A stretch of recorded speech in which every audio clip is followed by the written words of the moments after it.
Virtually nobody on the front bench has ever taken a risk, ever borrowed money, ever set up a business. He can't know that's true, right? So setting up a business is not the only way of taking risk. You understand? They may have invested in a business, right? Even if they haven't set up a business. They may have taken a risk with their own personal careers. They may be day traders for all he knows. Like, what does he know about what they're doing, right? Why is this skill set specific to him or the Reform Party, right? And is lacking in all the other parties. And to some degree, coming back to my initial point, why do we even care if they're surrounded by the relevant experts and they are knowledgeable, competent people, or competent enough, I should say, right? So I'm not sure why any of this matters too much, actually, but that's just my own personal feeling. It doesn't really matter to me that much.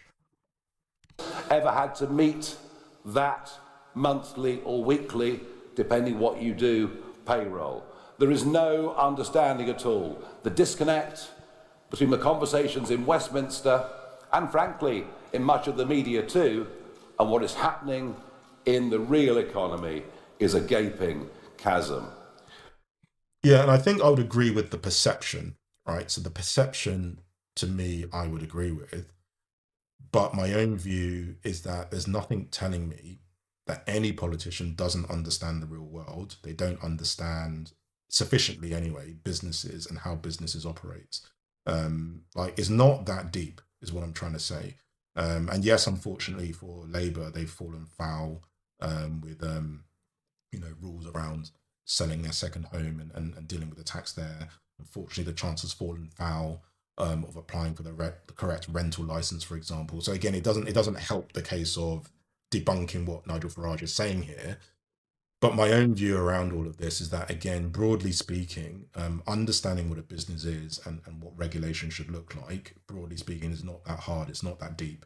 And I would argue that these people know well enough what to do. And what I think is actually happening is that they are not really fully considering the interests of the electorate, right? Where they focus their attention is what is misaligned. And one may even say, is there a level of conflict or corruption around what they know they should do versus what they actually can do, right? If the view is we need to keep the markets happy, can that or does that conflict with what we need to do for the electorate, right? And if you're in that bind, if you're in that situation where you are conflicted, what do you do? And the outcome of what you do might appear to be incompetence.